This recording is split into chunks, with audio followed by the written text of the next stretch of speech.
Sizə və özümə ilahi təqvaya riayət eləməyi, gizlində və aşkarda Allahdan çəkinməyi tövsiyə edirəm. Əməl istər yaxşı olsun, istər pis əməl olsun, əməlin əhəmiyyəti ondadır ki, insanın bu günü və gələcəyi keçmiş əməllərindən asılıdır. İnsanın bu günü və gələcəyi keçmiş əməllərindən asılıdır. Gələcək keçmişin nəticəsidir. Və bu çox mühüm məsələdir, olduqca mühüm məsələdir.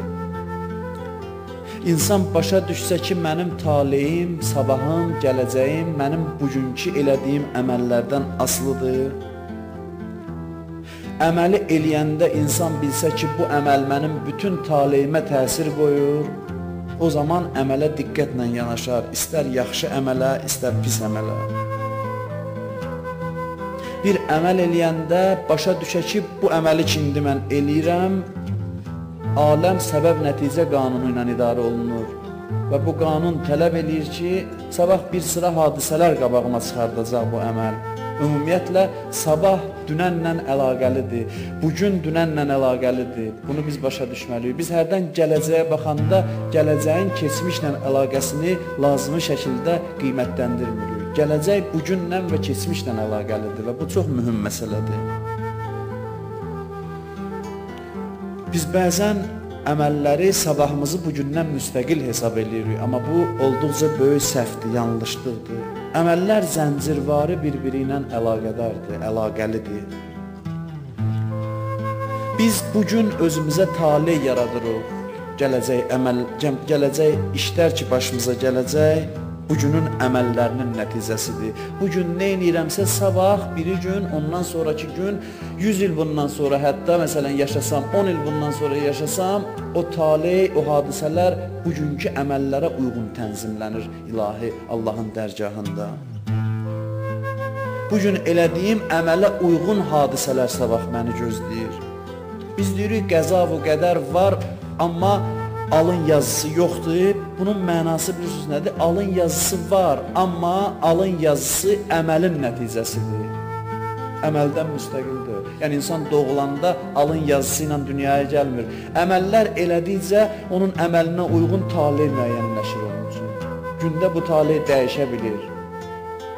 Əməllər taleyə təsir qoyur. İnsan əməlinin girovudur, hədisdə var.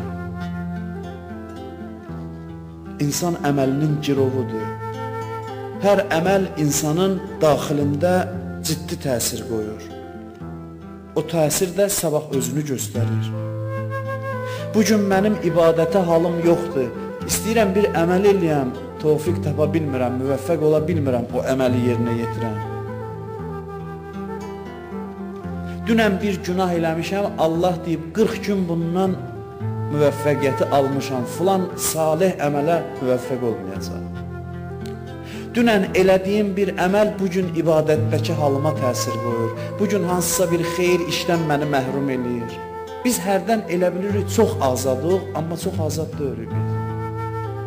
Azad o adamdır ki, nə istəyir, ürəyi nə istəyir, onu eləyə bilsin. Amma biz bir çox vaxt yaxşı iş görmək istəyirik, onu eləyə bilmirik.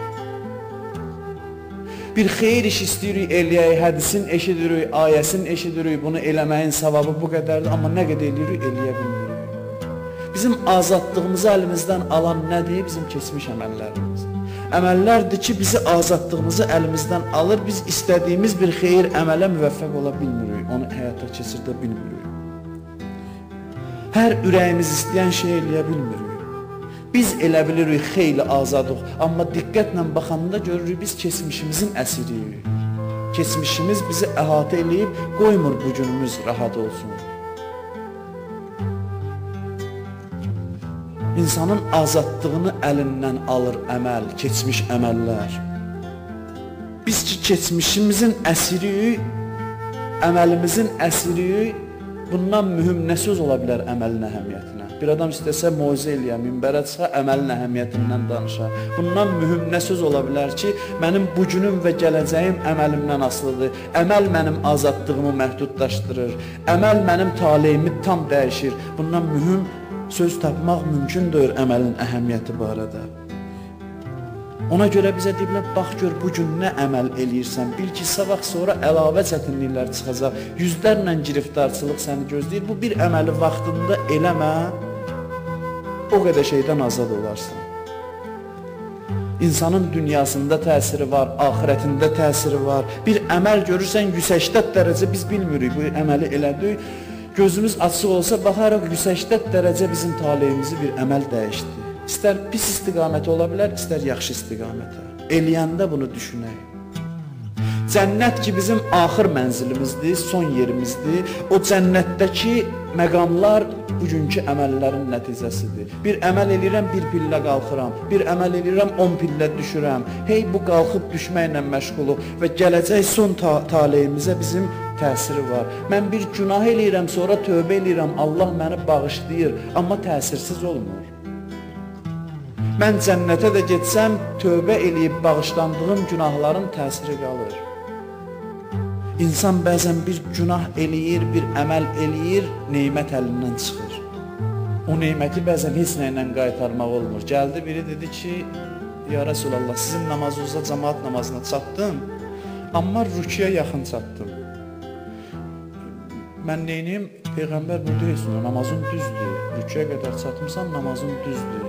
Niyə gecikmirsən? Dedi ki, amma mən istəyirəm ki, o savab ki, mənim əlimdən çıxdı, rüküyə qədər qoşulmadım, gec gəldim, qoşuldum. O savabı istəyirəm bir şeylə ödəyəm. Olar mən bir qul azad eləyəm, o savab mənə verirlər. Peyğəmbər baxdı, bir böyük dağın yanındaydılar. Hansı dağ idi, mən bilmirəm. Dedi, bu dağ qədər sənin qızılın ola, Allah yolunda ehsan eləyəsən, o itirdiyin savabı əldə eləyə bilməsin. O da getdi əlindən. Bu da getdi və getdi əlindən artıq taleyibə də təsir qoyur. Gələcəyibə də təsir qoyur. Bizim hər günahımız bir zəncirdir ki, bağlanır qollarımıza və bizi əməl eləməkdən saxlayır. Bizim başımıza nə müsibət gəlir, bizim əməlimizin nəticəsidir. Bu sözümə dəlil Qurandan gətirim sizə. Qurandan mötəbər sənəd yoxdur. Buyurur sizin başınıza nə iş gəlir, əməllərinizin nəticəsidir ki, əleyhissalam buyurur ki, Quranın ən gözəl ayəsi bu ayədir. Quranın ayələrinin içində ən gözəl ayə bu ayədir ki, sizin başınıza gələn bütün çətinliklər, müsibətlər sizin əməllərinizin nəticəsidir. Hər bir şey keçmişlə əlaqəlidir. Hər bugün olunan əməl, hər elədiyimiz bir iş bizim gələcəyimizin yaranmasında təsiri var. Biz əməllərimizdən tor toxuyuruq özümüzə. Sonra çıxa bilmirik. Hər bir hərəkətimiz gələcəyimizdə təsir qoyur. Və dünənki əməllərimiz bugünkü əməlimizdə təsir qoyur. Aləm qanunlarla idarə olunur və bu qanunlar tələb edir ki, mənə cəza düşür, mənim keçmişimə görə. Mən birdən Allahın qüdrətini yadıma salıram. Deyirəm, düzdür, qanun bunu tələb edir, amma sən qanunları dağıda bilərsən. Sən qanunları alt-üst eləyə bilərsən. Bir adam təsəvvür eləyin, sağlamdır, məsələn, oturmuşuq burada, hamımız əlhamdülillah sağlam. Mən deyirəm ki, ilahi bizə can sağlığı ver. Cəmaat deyir, amin. Bir də var, bir dənə xəstə gəlib oturub burada ki, həkimlər deyib də sən əlacsızsan, sən düzəlməyəcəksən, elm acizdir səni müalicə eləməyə. O ki, vəziyyəti çıxılmaz görür, bütün şərait bunun əleyhinədir, həkim imtina eləyib, heç nə, bütün maddi səbəblər üzünə bağlanıb, onun amini ilə sizin amininizdə fərq çox olacaq. Ona deyəndə ki, ilahi mənə salamatlıq ver, o amini daha şövqlə deyəcək, çünki vəziyyətinin ağırlığını başa düşür. Biz əvvəl vəziyyətin çıxılmazlığını başa düşək, çıxılmazlığını başa düşəndən sonra baxaq görək ki, buradan bizi kim çıxarda bilər, dərhal Allahın qüdrəti yadımıza düşər. Ancaq sənsən ki, bu gedişlə mən üzü cəhənnəmə gedirəm. Mən ki, əməllər eləmişəm və eləməkdəyəm, mənim üçün nicat yolu yoxdur. Amma necə naümid olmayım, bu cür naümid olmayım ki, bəli, çıxılmaz vəziyyətdə də sən yeganə varlıqsan ki, bütün hər şey alt üst eləyərsən, yaradılışın nizamını mənə görə dəyişərsən. Sən buna qadirsən. Günahdan tövbə bilirsiniz nədir? Öldürücü zəhər adam içib, indi öləcək. Deyirsən, ilahi sağlamlığımı qaytar. Allah səni hər dəfə bağışlayanda bil ki, belə bir möcüzə baş verir. Allahın bəndəni bağışlaması möcüzədir. Çünki yüzlərlə hadisə, nizam, intizam yaranmışdı sənin günahına görə. Allah bağışladı, bilirsiniz, yəni nə? Yəni bütün bu nizamı dəyişdi təzdən. Sən yaradırsan, bütün yaradılış aləmində sənin günahın təsiri qoyur, səni gələcəkdə yüzlərlə bəlalar gözləyirdi. Allah hadisələr tənzimləmişdi sənin günahına görə. Elə ki, deyirsən, bağışla mənası budur ki, Allah bütün bu nizamı dəyişdi sənin üçün. Gör, sənin üçün nə böyük iş gördü. Biz başa düşmürük, biz elə bilirik bir adamın ürəyini almaq kimidir. Gedirsən, deyirsən, ata inciyər deyərsən də bağışla, bir iki dənə lətifə danışarsan, gülər, bağışlayar. Bu belə məsələ deyil. Allaha biz heç bir ziyan yetirmirik günahımızla. Biz yaradılış nizamını dəyişirik və Allah tövbə eləyəndə bizi bağışlamaqla Allah o nizamı təzdən bizim xeyrimizə dəyişir. Görün, təbiətdə nə qədər hadisə baş verir, cəmiyyətdə nə qədər hadisə baş verir ki, bir dənə məni bağışlayacaq. Hər şey səbəb-nəticə ilə bağlıdır.